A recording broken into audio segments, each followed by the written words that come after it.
मैं उन तमाम कार्यकर्ताओं का धन्यवाद करूंगा जिन्होंने इस तरह का विशाल कार्यक्रम आयोजित किया। साथ साथ में राजस्थान से आए हुए तमाम साथियों का भी, गांधी दादा और अन्य जो बड़े साथी हैं जिन्होंने कहा था कि हमें वहां जाना है और कार्यक्रम में सबसे मिलना है। मैं इस अवसर पर हमारे महान पुरखों को नमन करते हुए इस पंडाल के अंदर उपस्थित दूर दराज से आई हुई मेरी इज्जतदार माता बहने, नौजवान युवा साथी और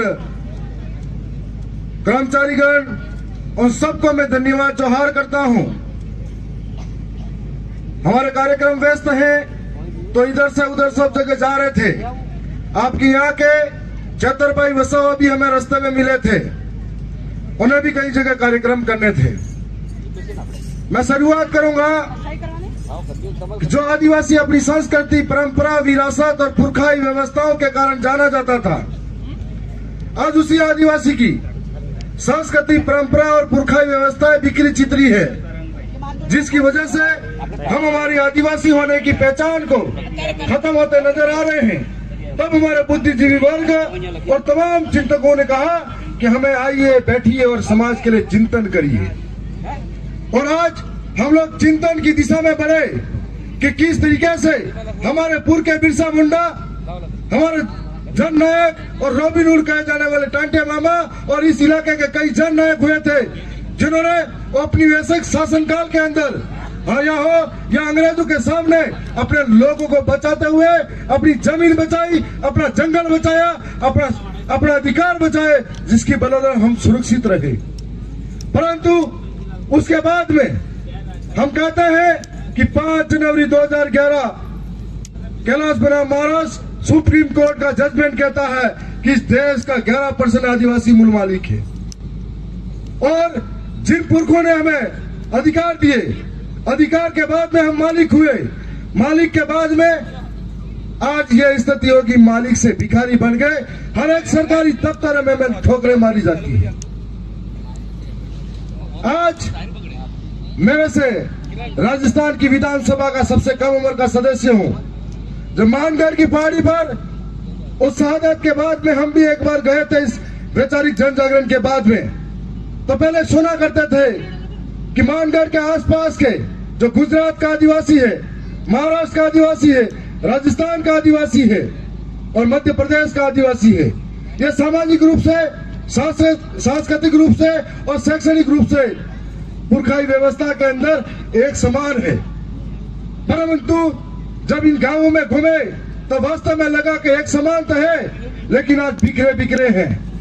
आज सरकारें आ रही है, जा रही है। कई भाई ने कहा था अभी कि मध्य प्रदेश के अंदर एक व्यक्ति को नक्सलवादी घोषित करके मार दिया था, जो गाय चराने जा रहा था। सरकारें आई गई, आजादी के 75 साल भी आदिवासियों की स्थिति वैसी की वैसी रही और आदिवासी वहीं का वहीं रह गया।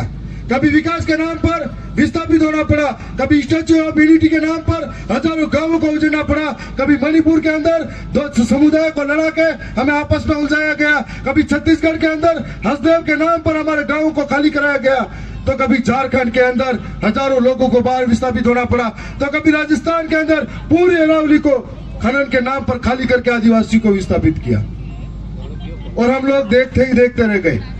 मैंने पिछले इस बार के सत्र के अंदर सदन में कहा था कि बाहर से खनन को कंपनियों को इस आदिवासी इलाके में रख सकते हैं और ये कंपनियां उद्योगपति की बिना कानून के यहाँ पर आकर खनन कर सकती है, लेकिन जो आदिवासी इस जंगल के अंदर जब से रह रहा है, इनके वन विभाग के कानून नहीं बने थे, ये संविधान लागू नहीं हुआ था, तब से इस सदन के इस जंगल के अंदर रहने वाला है और उस जंगल के अंदर रहने वाले आदिवासी को विस्थापित कर दिया जाता है। मैंने कई मंजर देखे हैं जब बेघर होता हुआ कोई पीड़ा लेकर रो रहा है, लेकिन उसकी पीड़ाओं का कोई सुनने वाला नहीं है। ऐसे वक्त में ये कहना चाहेंगे, कई बार कई तरह की घटनाएं सामने आती है, तब हमें लगता है कि इसका कारण कहीं हम भी होते हैं। इसलिए होता है कि जितने हम आदिवासी हैं, उतने हमने अलग अलग संगठन बनाए, उतने अलग अलग झोले झंडे लेके घूमे और उतने ही तरीके से हम बढ़ते गए। यदि हम लोग एक नहीं हुए और यदि हम लोग एक होकर लड़ने नहीं लगे तो जंगल जाएगा, जमीन जाएगी और धीरे धीरे हम लोग खत्म होंगे। संस्कृति की बात करें तो आज हमें जो अधिकार मिले हैं, हमारी मूल पहचान है, हमारी संस्कृति है, इसीलिए अधिकार मिले। आधुनिकता की चकाचौंध के अंदर हम लोग अपनी संस्कृति से दूर भागते नजर आए, और एक दिन ऐसा हो जाएगा कि कौन कहेगा कि ये आदिवासी है, और आदिवासी और गैर आदिवासी में फर्क क्या महसूस होगा। इसलिए हमें समझना पड़ेगा और आज इस तरीके से लड़ना पड़ेगा। अभी पिछले सत्र के अंदर हम लड़े थे कि ऐसे ऐसे राजस्थान के अंदर भी कानून ला रही थी डबल इंजन की सरकार, मतलब राजस्थान में भी बीजेपी और केंद्र में भी बीजेपी, तो यहाँ पर गुजरात में भी बीजेपी, और ऐसे में ऐसे ऐसे कानून आ रहे थे क्या उद्योगों के नाम पर सीधी जमीनें ले सकते हैं। हमने कहा कि राजस्थान ही नहीं, जहां जहां आदिवासी रहता है वन विभाग की जमीन है, और उसके बाद में चारागाह जमीन भी है, उसके बाद में बिला नाम में जमीन भी है, लेकिन आदिवासियों के साथ में चारागाह बिला नाम पर ये उनकी नहीं है, और कभी भी उनको कह के हटवा सकते हैं। ऐसे कई किस्से सामने आते हैं, और ऐसे में जरूरत है कि हमें एक होकर लड़ना पड़ेगा, और लड़ना किस जगह है यह भी समझना पड़ेगा। दक्षिणी राजस्थान के अंदर आदिवासी परिवार की व्यवस्था बनी हुई है, और इस व्यवस्था के माध्यम से हमें कभी सोचा नहीं था कि उस व्यवस्था के माध्यम से हमारी आवाज कोई राजस्थान के जयपुर के अंदर पहुंचा सकता है। और ऐसी व्यवस्था के माध्यम से मेरे जैसा साधारण परिवार का व्यक्ति वहां गया, तब हमें लगा कि वहां जाकर बोलने से फर्क पड़ेगा। और मैं आपको भी कहना चाहता हूं, यदि किसी को विस्थापित होना पड़ेगा, आपके यहाँ पे अभी हाईवे निकलेगा, 5-6 गांव विस्थापित होंगे। ऐसा ही अभी किसी के साथ अन्याय होगा, शोषण होगा, तो हम लोग क्या करेंगे? ज्ञापन देंगे, धरना प्रदर्शन करेंगे। मैं आपसे कहना चाहता हूं कि लोकतंत्र के अंदर ज्ञापन देना, धरना देना भी एक समाधान तो है, लेकिन 1 लाख लोग यदि आप इकट्ठा करते हो और आपका एक जाट प्रतिनिधि गांधीनगर के अंदर भेजते हो, तो वो एक बराबर की आवाज हो जाती है। और इसीलिए इस आवाज को वहां तक पहुंचाने की जरूरत है। इसलिए मैंने राजस्थान की विधानसभा के अंदर एक और बात कही थी कि हमें सांस्कृतिक रूप से बांटा गया है, हमारे साथ रोज अन्याय अत्याचार हो रहा है, तो हमारे लिए एक अलग स्टेट होना चाहिए और फिर प्रदेश होना चाहिए। ऐसे में मैंने कहा था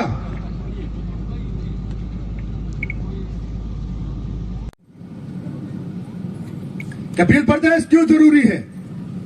मैंने कहा कि बिल प्रदेश इसलिए जरूरी है कि संविधान की किताब में कैद पड़ा 5वीं अनुसूची जो धरातल पर लागू नहीं हुई है, इसलिए बिल प्रदेश जरूरी है। बिल प्रदेश इसलिए जरूरी है कि कोई हमारे सर पे आकर मुते नहीं, इसलिए जरूरी है।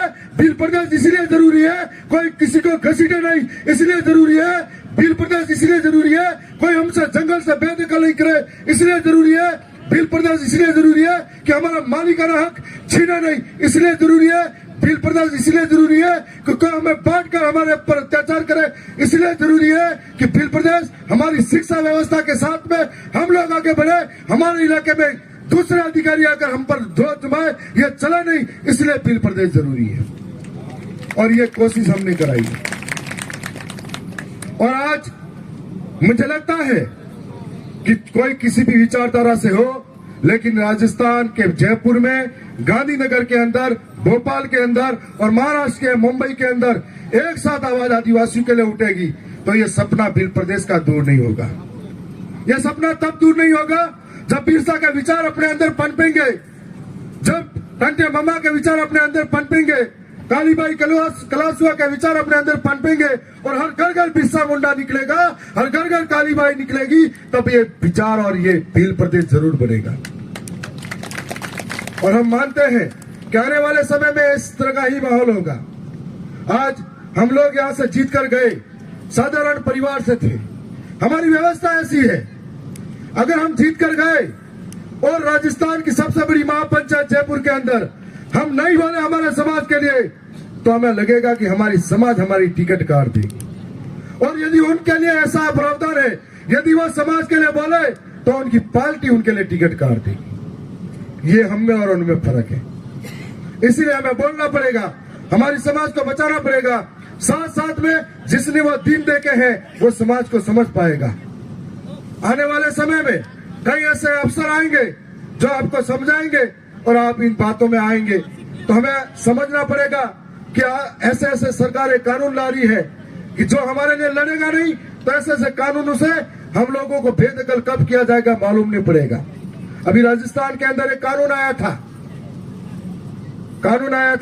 कि उद्योगों के नाम पर हमें कहीं पे भी जमीन ले सकते हैं। तो उस कानून को लेकर हमारे सारे विधायक बोले और लड़े।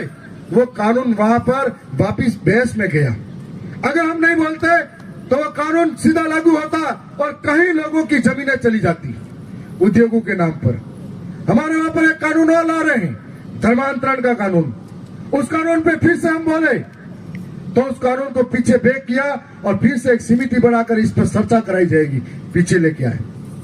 हमारे वहां पर कानून लाए कि उद्योगपति के नाम पर सीधे सारी चीजें हो सकती हैं। तो ऐसे कई कानून गुजरात के अंदर भी, गांधीनगर में, इन महलों के अंदर इन गरीबों के लिए बन जाएंगे और हमें पता ही नहीं लगेगा। तो आखिर बोलेगा कौन, आखिर लड़ेगा कौन? तो कोई हमारे लिए लड़ने वाला और बोलने वाला चाहिए, जो हमारे लिए लड़े, हमारे लिए बोले, हमारे लोगों के लिए बात करे कि हम आजादी के 75 वर्षों बाद भी सरकार आई गई, लेकिन वोट बैंक के नाम पर इस्तेमाल तो किया और धीरे धीरे हमें हाशिए की ओर धकेल दिया। हमारे यहाँ पर मूलभूत सुविधाओं की भी पूर्ति नहीं कर पाई। तो आज आपके बीच में हम खड़े हैं। मैं राजस्थान के नजदीक डूंगरपुर से भी आगे प्रतापगढ़ जिला लगता है और सीतावता अभ्यारण्य है। हमारे वहां पर 40% जंगल के अंदर लोग रहते हैं और रोज हम लोगों को लड़ना पड़ता है। तो मैं ये कहना चाहूंगा कि जब भी ऐसी कोई बात आए इस गुजरात के अंदर भी, जहां पर आदिवासियों के साथ में कोई पीड़ा हो, तो हम लोगों को याद करिए, हम हमेशा आपके लिए तैयार खड़े मिलेंगे। हम इसीलिए भी खड़े मिलेंगे, हमें ऐसा लगता है, चाहे वो मणिपुर का आदिवासी हो, चाहे मध्य प्रदेश का हो, चाहे गुजरात का हो या महाराष्ट्र का हो, यदि किसी को कहीं चोट लगती है, हमें ऐसा लगता है कि हमारे शरीर के किसी हिस्से पे चोट लगी है, इसलिए हमें वो दर्द महसूस होता है। और आज हम फिर से यही कहेंगे कि इस मौके पर आप सबने हमें सुना। मैं कल दिन से लगातार कई कार्यक्रमों में था, इसलिए थोड़ा लेट हो गया था। मैं उत्सुक था आप सबसे मिलने के लिए कि इस इलाके से भी वाकिफ होना चाहता था, जहां पर एक चाले और इस नारे में बहुत कुछ बदलाव हो गया था। तो आने वाले समय में एक चाले पर आदिवासी चाले, इस नारे के साथ में हम लोग आगे बढ़ेंगे।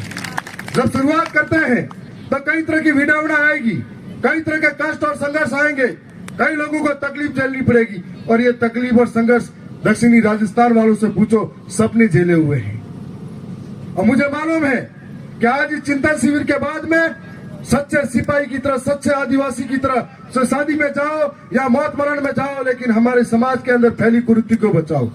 साथ साथ में एक विशेष संदेश देना चाहता हूं।